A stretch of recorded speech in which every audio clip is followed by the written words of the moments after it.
Hi everyone. இன்னைக்கு Indian constitution. So GS டூவில் mains டாப்பிக்கில் இந்தியன் கான்ஸ்டியூஷன்லேருந்து ஸ்டார்ட் பண்ணலாம். ஸோ த ஃபஸ்ட் டாபிக் என்ன அப்படின்னா historical underpinning evolution and features.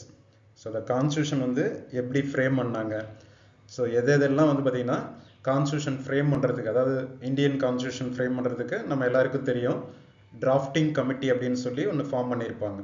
So அதில் பார்த்திங்கன்னா அம்பேத்கர் ரெப்ரசன்ட் பண்ணியிருப்பார், மற்ற இம்பார்ட்டன்ட் பர்சனாலிட்டியும் ரெப்ரசன்ட் பண்ணியிருப்பாங்க. ஸோ அவங்க கான்ஸ்டியூஷன் ஃப்ரேம் பண்ணுறதுக்கு அரௌண்ட் 2 இயர்ஸ்க்கு மேலே எடுத்திருப்பாங்க. ஸோ அப்போ கான்ஸ்டியூஷன் ஃப்ரேம் பண்ணுறதுக்காக வேறு கண்ட்ரிக்கெலாம் விசிட் பண்ணி கண்ட்ரியில் இருக்கிற சில ஃபீச்சர்ஸ், இம்பார்ட்டன்ட் ஃபீச்சர்ஸ் எடுத்திருப்பாங்க.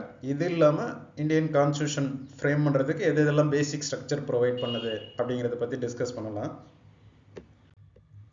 ஸோ ஃபஸ்ட் நமக்கு தெரியும் இந்தியன் கான்ஸ்டியூஷன் எப்போ அடாப்ட் பண்ணாங்கன்னா நவம்பர் 26, 1949. ஸோ அந்த டேவை தான் இன்னை வரைக்கும் நம்ம கான்ஸ்டியூஷன் டேவாக செலிப்ரேட் பண்ணிகிட்டு இருக்கோம். ஸோ அது எப்போ எஃபெக்ட்டுக்கு வந்துச்சு, அதாவது எப்போ நடைமுறைக்கு வந்துச்சு அப்படின்னா 26 ஜனவரி 1950. ஸோ 15th ஆகஸ்ட் 1947லேருந்து 26 ஜனவரி 1950 வரைக்கும். ஸோ இந்த டே பார்த்திங்கன்னா மாறுறதுக்கு நிறைய பேர் பார்த்திங்கன்னா ஒர்க் பண்ணியிருப்பாங்க. ஓகேங்களா? ஸோ அதில் இம்பார்ட்டன்ட் பர்சனாலிட்டி தான் அம்பேத்கர். ஸோ இதுக்கு இந்த கான்ஸ்டியூஷன் ஃப்ரேம் பண்ணுறதுக்கு எதெல்லாம் பேசிக் ஸ்ட்ரக்சர் ப்ரொவைட் பண்ணதுன்னா முக்கியமான டாக்குமெண்ட், அது நம்ம எல்லாருக்கும் தெரியும். பிரிட்டிஷ் பீரியடில் 1773லேருந்து 1947 வரைக்கும் டிஃப்ரெண்ட் ஆக்ட்ஸ் ஃபாலோ பண்ணியிருப்பாங்க.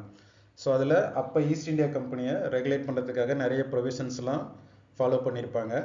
ஸோ இனிஷியலாக பார்த்திங்கன்னா பெங்காலில் பார்த்திங்கன்னா சென்ட்ரலைஸ் பண்ணியிருப்பாங்க. ஸோ அதுக்கப்புறம் சுப்ரீம் கோர்ட் கல்கத்தாவில் எஸ்டாப்ளிஷ் பண்ணுறதுக்கான ப்ரொவிஷன்ஸ் 1773 ஆக்டில் ப்ரொவைட் பண்ணியிருப்பாங்க. அதுக்கப்புறம் ஒவ்வொரு ஆக்டாக கிரியேட் பண்ணியிருப்பாங்க. ஸோ நமக்கு தெரியும் 1784 ஃபிட்ஸ் இந்தியா ஆக்ட்னு ஃபாலோ பண்ணியிருப்பாங்க. அப்போ தான் ஃபர்ஸ்ட்டு டியூவல் சிஸ்டம், இதுக்கு முன்னாடி ஃபாலோ பண்ணியிருப்பாங்க ராபர்ட் கிளைவ். அந்த சிஸ்டத்தை பார்த்திங்கன்னா ஃபார்முலா கொண்டு வந்திருப்பாங்க. So the board of control, court of டைரக்டர்ஸ்னு பிரிச்சிருப்பாங்க. ஸோ இந்த மாதிரி நிறைய ஆக்ட்ஸ் ஃபாலோ பண்ணியிருப்பாங்க. 1813, 33, ஸோ 53 அப்படி ஃபாலோ பண்ணியிருப்பாங்க. இதுக்கப்புறம் ஒரு மேஜர் சேஞ்ச் எப்போ வந்திருக்குன்னா ரிவோல்ட் ஆஃப் 1857 நடந்திருக்கும். அதுக்கப்புறம் பார்த்திங்கன்னா க்ரௌன் ரூலுக்கு கீழே டைரெக்டாக இந்தியா வந்திருக்கும். ஓகேங்களா? ஸோ செக்ரட்டரி ஆஃப் ஸ்டேட் அப்படின்னு ஒரு புதுசாக ஒரு போஸ்ட் கிரியேட் பண்ணியிருப்பாங்க. அதுக்கப்புறம் வைஸ்ராய்னு நேம் சேஞ்ச் பண்ணியிருப்பாங்க. ஓகேங்களா? அதுக்கப்புறம் நிறைய ப்ரொவிஷன்ஸ் சேஞ்ச் ஆகிருக்கும். அந்த செட்டப்லாம் பார்த்திங்கன்னா 1947, அதாவது இந்தியா இண்டிபெண்டன்ஸ் ஆனதுக்கப்புறம் கான்ஸ்டியூஷன் ஃப்ரேம் பண்ணும்போது அதில் இருக்கிற ஃபீச்சர்ஸ்லாம் நம்ம எடுத்திருப்போம். அதில் ஒரு முக்கியமான டாக்குமெண்ட் தான் கவர்மெண்ட் ஆஃப் இந்தியா ஆக்ட் 1935. அதில் இருக்கிற நிறைய ஃபீச்சர்ஸை நம்ம கான்ஸ்டியூஷன் அடாப்ட் பண்ணும் போது எடுத்திருப்பாங்க. ஓகேங்களா? ஸோ அதுக்கப்புறம் தான் இந்த டொமினியன் ஆஃப் இந்தியாவிலேருந்து ரிபப்ளிக் இந்தியா அப்படின்னு சொல்லி மாற்றிருப்பாங்க. ஓகேங்களா? ஸோ அதெல்லாம் என்ன, எப்படி ஃபீச்சர்ஸ் இந்தியாவில் சாலியன் ஃபீச்சர்ஸ் ஆஃப் இந்தியன் கான்ஸ்டியூஷனில் மென்ஷன் பண்ணியிருப்பாங்க. ஸோ இந்தியாவுக்கு இந்த ஃபீச்சர்லாம் இருக்குது அப்படின்னு சொல்லி நம்ம ப்ரியாம்பிள்லே பார்த்துருப்போம். Sovereign, socialist, secular, democratic, republic. So இந்த ஃபீச்சர்லாம் பார்த்திங்கன்னா இனிஷியலாக அடாப்ட் பண்ணியிருப்பாங்க. ஒரு சில ஃபீச்சர்ஸ் அமெண்ட்மெண்ட் மூலம் லேட்டராக அடாப்ட் பண்ணியிருப்பாங்க. ஸோ இப்படி தான் பார்த்திங்கன்னா இந்தியன் கான்ஸ்டியூஷன் ஃப்ரேம் பண்ணியிருப்பாங்க. ஸோ இந்த இந்தியன் கான்ஸ்டியூஷன் ஃப்ரேம் பண்ணுற ஐடியா இண்டிபெண்டன்ஸ்க்கு முன்னாடியே பார்த்திங்கன்னா சில பேர் ப்ரப்போஸ் பண்ணியிருப்பாங்க. ஸோ நம்ம ஃப்ரீடம் ஸ்ட்ரகிள் அப்போ நிறைய பேர் எங்களை நாங்களே ரூல் பண்ணிக்கிறோம், இந்த செல்ஃப் ரூல் அதெல்லாம் பார்த்திங்கன்னா இந்த ஹோம் ரூல் மூவ்மெண்ட் கான்செப்ட்லேயே வந்திருக்கும். பட் ஃபார்மலாக இந்தியாவுக்கு கான்ஸ்டியூஷன் வேணும் அப்படிங்கிறது யார் ப்ரப்போஸ் பண்ணியிருப்பாங்க அப்படின்னு பார்த்தீங்கன்னா Nehru report of 1928. So Jawaharlal Nehru இல்லை, அவரோட ஃபாதர் மோதிலால் நேரு தான் ஃபர்ஸ்ட்டு நெஹ்ரு ரிப்போர்ட் அப்படின்னு 1928 ஒரு இம்பார்ட்டன்ட் ஐஎன்சி செஷனில் பாஸ் பண்ணியிருப்பாங்க. ஓகேங்களா? ஸோ அதுக்கப்புறம் 1929 கம்ப்ளீட் இண்டிபெண்டன்ஸ் வேணும்னு ஜவஹர்லால் நேரு சொல்லியிருப்பார். ஸோ இந்த டைமில் தான் இந்தியாவுக்கு கான்ஸ்டியூஷன் வேணும் அப்படின்னு சொல்லி ப்ரப்போஸ் பண்ணியிருப்பாங்க. இதுக்கு ஃபாலோஅப்பாக பார்த்திங்கன்னா 1931 சேம் ஐஎன்சி செஷனில் கராச்சி ரெசல்யூஷன் சொல்லுவாங்க. அதில் இப்போ இருக்கிற ஃபீச்சர்ஸ் இருக்கு இல்லைங்களா, ஃபண்டமெண்டல் ரைட் டு ப்ரைவசி, இந்த ஃபீச்சர்லாம் வச்சு அப்போயே பார்த்திங்கன்னா ஒரு ப்ரப்போசல் ஃபாலோ பண்ணியிருப்பாங்க. ஸோ இதெல்லாம் பார்த்திங்கன்னா இண்டிபெண்டன்ஸ்க்கு முன்னாடியே நம்ம கான்ஸ்டியூஷன் வேணும் அப்படிங்கிறதுக்காக இது பண்ணது. ஸோ இதுக்கப்புறம் இண்டிபெண்டன்ஸ்க்கு அப்புறம் 50s கான்ஸ்டியூஷன் அடாப்ட் பண்ணுறதுக்கு முன்னாடி அந்த அசம்பிளி செட்டப் பண்ணியிருப்பாங்க இல்லைங்களா. ஸோ அதை எப்படி எடுத்திருப்பாங்கன்னா பிரிட்டிஷ் இந்தியா பிரின்ஸ்லி ஸ்டேட் இருக்கு இல்லைங்களா, அங்கேருந்து தான் மெம்பர்ஸ் எடுத்திருப்பாங்க.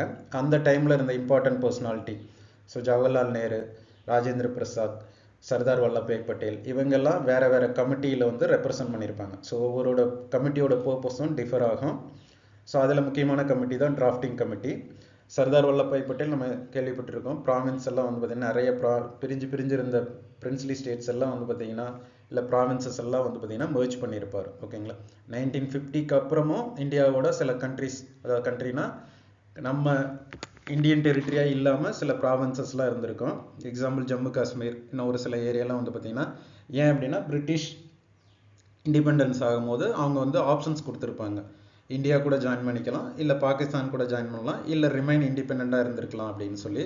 அந்த மாதிரி ஒரு சில டெரிட்டரிலாம் வந்து பார்த்தீங்கன்னா 1950ஸ்க்கு அப்புறம் இந்தியா கூட ஜாயின் பண்ணியிருக்கும். ஸோ இப்படி தான் டெரிட்டரிலாம் ஃபார்ம் பண்ணியிருப்பாங்க. ஸோ இந்த கான்ஸ்டியூஷன் ஃப்ரேம் பண்ணுறதுக்காக கான்ஸ்டியூஷன் அசம்பிளி ஓட ஃபர்ஸ்ட் மீட்டிங் தான் 9th December 1949 நடந்திருக்கும். ஸோ அதுக்கப்புறம் நமக்கு தெரிஞ்சது தான் கான்ஸ்டியூஷன் அடாப்ட் பண்ணது 26 November 1949. ஸோ இதுக்கப்புறம் நம்ம இந்தியன் கான்ஸ்டியூஷன் அடாப்ட் பண்ணதுக்கப்புறம் இம்பார்ட்டண்ட்டாக என்னென்ன ஃபீச்சர்ஸ் அப்படின்னு பார்த்தா, ஆர்டிகல் 368 அது வந்து பார்த்தீங்கன்னா ஒரு இம்பார்ட்டன்ட் ப்ரொவிஷன். ஏன் அப்படின்னா நிறைய கண்ட்ரியில் வந்து வேறு ப்ரொவிஷன்ஸ் ஃபாலோ பண்ணுவாங்க. ஃபார் எக்ஸாம்பிள் யூகேயில் ஒரு கான்ஸ்டியூஷனில் சேஞ்சஸ் கொண்டு வரணும் அப்படின்னா ஈஸியாக வந்து சேஞ்சஸ் கொண்டு வந்துட முடியும். ஓகேங்களா. ஸோ பட் சில கண்ட்ரியில் யூஎஸ்ஏல வந்து அந்த ப்ரொவிஷன் கொண்டு வரணும், சேஞ்சஸ் கொண்டு வரணும் அப்படின்னா நிறைய பேரோட சப்போர்ட் வேணும். 60% ஆஃப் தி மெஜாரிட்டி வந்து பார்த்தீங்கன்னா சப்போர்ட் பண்ணுற மாதிரி இருக்கும். ஸோ கான்ஸ்டியூஷனில் சேஞ்சஸ் கொண்டு வர்றது கண்ட்ரிக்கு கண்ட்ரி டிஃபர் ஆகும். சில கண்ட்ரியில் ஃப்ளெக்சிபிளாக இருக்கும், சில கண்ட்ரியில் ரிஜிடாக இருக்கும். பட் இந்தியாவை பொறுத்த வரைக்கும் வந்து பார்த்தீங்கன்னா 2 ஃபீச்சர்ஸையும் அடாப்ட் பண்ணியிருப்பாங்க. ஸோ அதில் முக்கியமாக கான்ஸ்டியூஷனல் அமெண்ட்மெண்ட் அப்படிங்கிறது ஆர்டிகல் 368 கீழே கொண்டு வந்திருப்பாங்க. ஸோ இம்பார்ட்டன்ட் சேஞ்சஸ் கொண்டு வரணும், இப்போ ஃபண்டமெண்டல் ரைட்ஸ், டிபிஎஸ்பி எல்லாம் ஒரு சேஞ்சஸ் இதுக்கு மேலே கொண்டு வரணும் அப்படின்னா ஸோ ஸ்பெஷல் மெஜாரிட்டிக்கு கீழே ஒரு பில்லை வந்து பாஸ் பண்ணணும். அந்த பில்லை வந்து பார்த்தீங்கன்னா போத் லோக்சபா அண்ட் ராஜ்யசபாவில் ஸ்பெஷல் மெஜாரிட்டி கீழே பாஸ் பண்ணணும். இது இல்லாமல் சில ஃபீச்சர்ஸ்லாம் இருக்கும். ஃபெடரல் ப்ரொவிஷன்ஸ் அஃபெக்ட் பண்ணுது அப்படின்னா அதுக்கு வந்து மொத்த ஸ்டேட்ஸ் இருக்காங்க இல்லைங்களா, ஹாஃப் ஆஃப் த ஸ்டேட்ஸ் வந்து பர்மிஷன் கொடுக்கணும். ஸோ இந்த மாதிரி ஆர்டிகல் 368 2 இது இருக்குது. ஓகேங்களா. ஸோ இது வந்து பார்த்தீங்கன்னா ஒரு இம்பார்ட்டன்ட் ப்ரொவிஷன். ஸோ இதுக்கப்புறம் நம்ம கான்ஸ்டியூஷன் அடாப்ட் பண்ணும்போது என்னென்ன ஃபீச்சர்ஸ் அடாப்ட் பண்ணோம் இம்பார்ட்டண்ட்டாக அப்படின்னு பார்த்தீங்கன்னா, ஃபர்ஸ்ட் வந்து ரிட்டன் கான்ஸ்டியூஷன். ஸோ இது ஏன் ரொம்ப இம்பார்ட்டன்ட் அப்படின்னா, இப்போ ஒரு சில கண்ட்ரி, இப்போ யூகே இருக்காங்கன்னா அவங்க வந்து அன்ரிட்டன் கான்ஸ்டியூஷன் சொல்லுவாங்க. அன்ரிட்டன்னா எந்த ஒரு டாக்குமெண்ட்டும் இல்லை அப்படிங்கிற மீனிங் இல்லை. எப்பெல்லாம் தேவைப்படுதோ அப்போ வந்து பார்த்தீங்கன்னா அவங்க லா வந்து எனாக்ட் பண்ணிக்குவாங்க. ஒரு கம்ப்ளீட் செட் ஆஃப் டாக்குமெண்ட் அப்படிங்கிற மாதிரி எதுவும் அவங்ககிட்ட இருக்காது. பட் இந்தியாவை பொறுத்த வரைக்கும் பார்த்தீங்கன்னா எல்லாத்தையும் கம்பைல் பண்ணி ரிட்டன் கான்ஸ்டியூஷன் அப்படின்னு ஃப்ரேம் பண்ணியிருப்பாங்க. அது வந்து பார்த்தீங்கன்னா மற்ற கண்ட்ரியை கம்பேர் பண்ணும்போது நம்மளது வந்து பார்த்தீங்கன்னா one of the lengthiest written constitution. இதுக்கப்புறம் அவங்க என்ன இம்பார்ட்டன்ட் ஃபீச்சர் அடாப்ட் பண்ணாங்க அப்படின்னா federal system. So federal system அப்படிங்கிறது என்ன அப்படின்னா, இப்போ பல பேர் சேர்ந்து ரூல் பண்ணுறது, இல்லை 2 பேர் சேர்ந்து ரூல் பண்ணும்போது யாரெல்லாம் சேர்ந்து ரூல் பண்ணுறாங்களோ பவர்ஸ் வந்து ஈக்குவலாக டிவைட் பண்ணிக்கிறது. ஸோ அதுதான் டிவிஷன் ஆஃப் பவர்ஸ்ன்னு சொல்லுவோம். ஸோ நமக்கு சென்ட்ரல் செட்டப் இருக்கும், அதுக்கு கீழே ஸ்டேட்ஸ் இருப்பாங்க. ஓகேங்களா. 2 பேரும் அவங்கவுங்க தனியாக ரூல் பண்ணிக்கிறது. ஸோ அன்லெஸ் அன்டில் ஏதாவது எமர்ஜென்சி வருது, இல்லை ஒரு சில இஷ்யூவில் மட்டும் வந்து பார்த்தீங்கன்னா சென்ட்ரல் கவர்மெண்ட்டுக்கு வந்து பவர் இருக்கும். ஸோ அதனால தான் ஆக்சுவலாக எக்ஸாக்ட் ஃபெடரல் கிடையாது, இந்தியா வந்து பார்த்தீங்கன்னா குவாசி ஃபெடரல். ஸோ ஒரு சில நேரம் சென்ட்ரல் கவர்மெண்ட்டுக்கு பவர்ஸ் அதிகமாக இருக்கும். பட் நம்மளோட சிஸ்டம் ரன் ஆகிறது எப்படின்னா ஃபெடரல் சிஸ்டத்தை பேஸ் பண்ணி தான். இதுக்கப்புறம் வேறு என்ன ஃபீச்சர்ஸ் இருக்குது அப்படின்னா, பார்லிமெண்ட்ரி டெமோக்ரஸி. ஃபுல்லாக 2 டைப் ஆஃப் சிஸ்டம் இருக்கும். ஒன்று பிரசிடென்சியல் சிஸ்டம் இருக்கலாம், இல்லை பார்லிமெண்ட்ரி சிஸ்டம் இருக்கலாம். So presidential system, parliamentary system என்ன மேஜர் டிஃப்ரென்ஸ் அப்படின்னா, பார்லிமெண்ட்ரி சிஸ்டத்தை பொறுத்த வரைக்கும் கலெக்டிவ் ரெஸ்பான்சிபிலிட்டி வந்து ஒரு இம்பார்ட்டன்ட் ஃபீச்சராக இருக்கும். நம்ம யூகேல இருந்து தான் இந்த ஃபீச்சரை அடாப்ட் பண்ணியிருப்போம். ஸோ மோர் தென் 200 இயர்ஸ்க்கு மேலே நம்மளை ரூல் பண்ண அதே சிஸ்டத்தை வந்து நமக்கு கன்வீனியண்ட்டாக இருக்கிறதுனால அடாப்ட் பண்ணியிருப்போம். இன்னும் ஒரு சில ரீசன்ஸ்க்காக. ஏன் அப்படின்னா இந்த சிஸ்டத்தை பொறுத்த வரைக்கும் எல்லாருமே ஒருத்தருக்கு வந்து பார்த்தீங்கன்னா கடைசியாக வந்து ஆன்சர் பண்ணி ஆகணும் அப்படிங்கிற ஃபீச்சரை வந்து அடாப்ட் பண்ணியிருப்பாங்க. அதுதான் கலெக்டிவ் ரெஸ்பான்சிபிலிட்டி. ஸோ எம்பிஸ் வந்து பார்த்தீங்கன்னா யாருக்கு ஆன்சர் பண்ணி ஆகணும்னா பார்லிமெண்ட்டுக்கு வந்து ஆன்சர் பண்ணி ஆகணும். ஸோ நம்ம இந்தியாவில் பார்லிமெண்ட்ரி சிஸ்டம் எப்படி ரன் ஆகணும்னு நமக்கு தெரியும். ஸோ 2 லீடர்ஸ் இருப்பாங்க, அதாவது president, prime minister. Nominal head, real head இருப்பாங்க. Collective responsibility. Prime minister mostly வந்து பார்த்தீங்கன்னா எலெக்டடாக இருப்பாங்க. அது வந்து பார்த்தீங்கன்னா டைரக்ட் எலெக்ஷன். பிரசிடென்ட் வந்து இன்டைரக்ட் எலெக்ஷன். நம்மளோட ரெப்ரஸன்டேட்டிவ் வந்து பார்ட்டிசிபேட் பண்ணுவாங்க. இதெல்லாம் நம்ம கண்ட்ரியில் இருக்கிற பார்லிமெண்ட்ரி டெமோக்ரஸியோட ஃபீச்சர்ஸ். இதுக்கப்புறம் வேற என்ன அடாப்ட் பண்ணாங்கன்னா ஜுடிஷியரி. ஸோ ஜுடிஷியரிக்கு ஒரு இம்பார்ட்டன்ட் பொசிஷன் கொடுத்துருப்பாங்க, integrated and independent judiciary. So so parliament ஏதாவது ஒரு லா எனாக்ட் பண்ணுறாங்க அப்படின்னா அதை வந்து வேலிடா இன்வேலிடா அப்படின்னு டிக்ளேர் பண்ணுற பவர் தான் ஜுடிஷியல் ரிவ்யூ. ஸோ அந்த செட்டப்போட ஜுடிஷியரிக்கு வந்து பவர்ஸ் கொடுத்துருப்பாங்க. அவங்களோட அட்டானமி வந்து சேஃப்கார்ட் பண்ணியிருப்பாங்க. அவங்கள ரிமூவ் பண்ணணும்னா அதுக்குன்னு வந்து பார்த்தீங்கன்னா ஸ்பெஷல் ப்ரொசீஜர் இருக்கும். ஸோ பில் பாஸ் பண்ணி தான் ரிமூவ் பண்ண முடியும். ப்ளஸர் ஆஃப் பிரசிடென்ட் அந்த மாதிரி மெத்தட்லாம் இல்லை. ஸோ ஜுடிஷியரி வந்து சேஃப்கார்ட் பண்ணியிருப்பாங்க. இதுக்கப்புறம் மற்ற இம்பார்ட்டன்ட் ஃபீச்சர் என்னென்னா ஃபண்டமெண்டல் ரைட்ஸ். ஸோ நம்ம யூஎஸ்லேருந்து இந்த ஃபண்டமெண்டல் ரைட்ஸ் அடாப்ட் பண்ணியிருப்போம். என்னதான் பில் ஆஃப் ரைட்ஸ் அடாப்ட் பண்ணியிருந்தாலும் அங்கேருந்து ஃபண்டமெண்டல் ரைட்ஸ்க்கும் நமக்கும் டிஃப்ரென்சஸ் இருக்கும். இங்கே வந்து இண்டிவிஜுவல் லிபர்ட்டி வந்து அதிகமாக ப்ரொடெக்ட் பண்ணியிருப்பாங்க. பட் ஒரு சில ரீசனபிள் ரெஸ்ட்ரிக்ஷன்ஸ்லாம் கொடுத்துருப்பாங்க. ஈவன் தோ யூஎஸ் கம்பேர் பண்ணும்போது நமக்கு அப்சல்யூட் ஃபண்டமெண்டல் ரைட்ஸ் அதிகமாக இல்லைனாலும் நம்ம கண்ட்ரியை பொறுத்த வரைக்கும் அது ரொம்ப சிக்னிஃபிகண்ட்டாக இருக்கும். அதுக்கடுத்து directive principles of state policy, இது ஒரு இம்பார்ட்டன்ட் பிளேசஸில் தான் இருக்கும். ஏன் அப்படின்னா ஸ்டேட் வந்து ஒரு முக்கியமான டெசிஷன் எடுக்கிறாங்க, இல்லை வந்து பார்த்தீங்கன்னா புதுசாக ஒரு லா ஃபாலோ பண்ணுறாங்க அப்படின்னா அது வந்து வெல்ஃபேர் ஆஃப் தி கண்ட்ரியை வந்து ப்ரமோட் பண்ணணும், நிறைய பேருக்கு வந்து யூஸ்ஃபுல்லாக இருக்கணும் அப்படிங்கிறதுக்காக தான் இந்த டைரக்டிவ் பிரின்சிபல்ஸ் ஆஃப் ஸ்டேட் பாலிசியை கிரியேட் பண்ணியிருப்பாங்க. ஸோ அதுபடி இப்போ அந்த டைமில் வந்து பார்த்தீங்கன்னா அது நான் ஜஸ்டிசபிள் நேச்சர், டைரெக்டாக வந்து எனாக்ட் பண்ண முடியாது. எப்பெல்லாம் நமக்கு தேவைப்படுதோ அப்போ வந்து இதில் இருக்கிற ஃபீச்சர்ஸ் எடுத்து லா வந்து எனாக்ட் பண்ணிக்கலாம் அப்படிங்கிற ப்ரொவிஷன்ஸில் செட்டப் பண்ணியிருப்பாங்க ஒரு சில ரீசன்ஸ்னால. ஸோ நம்ம கான்ஸ்டியூஷனை பொறுத்த வரைக்கும் ஃபண்டமெண்டல் ரைட்ஸ் டிபிஎஸ்பி ரெண்டுமே ஒரு இம்பார்ட்டன்ட் பிளேஸில் இருக்கும். ஸோ சில நேரம் வந்து பார்த்தீங்கன்னா ரெண்டுக்கும் கான்ஃப்ளிக்ட் வந்திருக்கும்.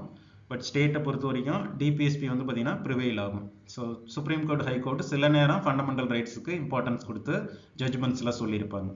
இதுக்கடுத்த ஃபீச்சர் வந்து universal adult franchise voting age. So இனிஷியலாக 21 இருந்தது, அதுக்கப்புறம் வந்து பார்த்தீங்கன்னா அமெண்ட்மெண்ட் மூலம் 18 குறைச்சிருப்பாங்க. இதில் என்ன இம்பார்ட்டன்ட் சிக்னிஃபிகன்ஸ் அப்படின்னா ஒரு சில கண்ட்ரிலாம் யூனிவர்சல் அடல்ட் ஃப்ரான்ச்சைஸ் வந்து உடனே எல்லாருக்கும் கொடுத்துருக்க மாட்டாங்க. பட் நம்ம கண்ட்ரியை பொறுத்த வரையும் இர்ரெஸ்பெக்டிவ் ஆஃப் ரிலிஜன் இல்லை ஜெண்டர் இந்த மாதிரி எந்த டிஸ்கிரிமினேஷனும் இல்லாமல் யாரெல்லாம் அந்த ஏஜ் அட்டைன் பண்ணுறாங்களோ அவங்களுக்கு வந்து யூனிவர்சல் அடல்ட் ஃப்ரான்ச்சைஸ் கொடுக்குற ப்ரொவிஷன்ஸ் வந்து இனிஷியலாகவே கிரியேட் பண்ணியிருப்பாங்க. ஸோ இதுக்கப்புறம் இம்பார்ட்டன்ட் ஃபீச்சர் வந்து ரிஜிட் அண்ட் ஃப்ளெக்சிபிலிட்டி. இது ஏற்கனவே நம்ம டிஸ்கஸ் பண்ணது தான்.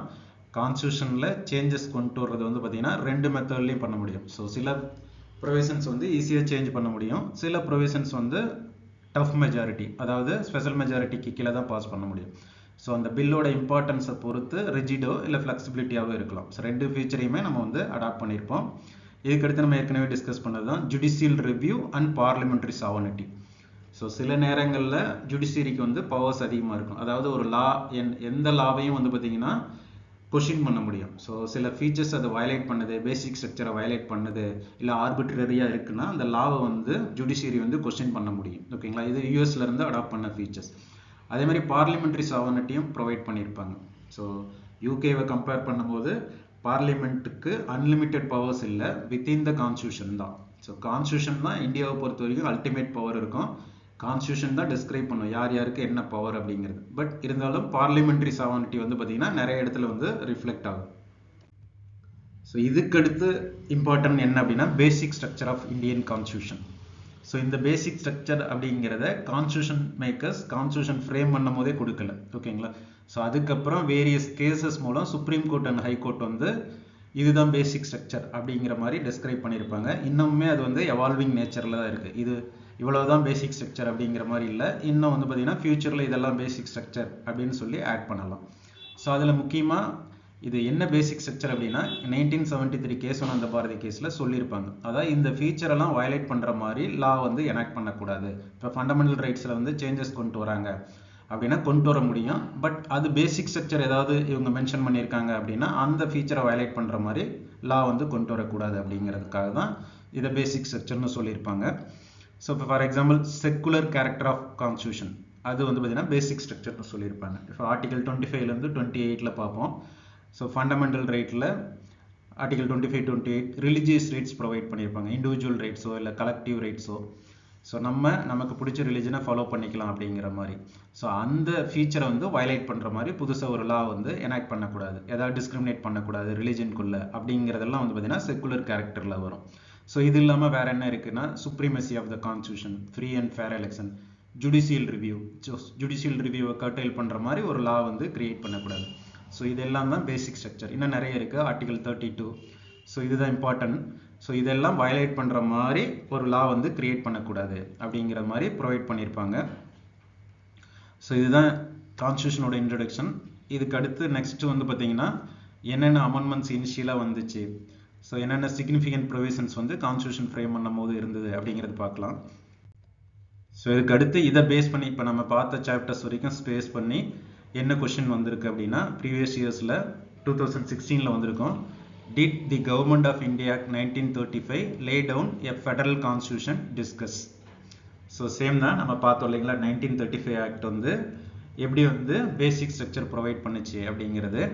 ஸோ அதில் நம்ம அந்த ஆக்டை பார்த்தோம்னாவே தெரியும். ஸோ எல்லா ப்ரொவிஷன்ஸும் அதில் கொடுத்துருப்பாங்க. ஆல் இண்டியா ஃபெடரேஷன், ஸோ ப்ராவின்சஸில் வந்து பவர்ஸ் எப்படி இருக்குது, எந்த மாதிரியான செட்டப் கொடுத்துருக்காங்க அப்படிங்கிற அந்த ஃபீச்சர்ஸ் எல்லாமே 1935 ஆக்டில் கொடுத்துருப்பாங்க. ஸோ இந்த கொஷின் தான் வந்து பார்த்தீங்கன்னா ப்ரீவியஸ் இயரில் கேட்டிருப்பாங்க.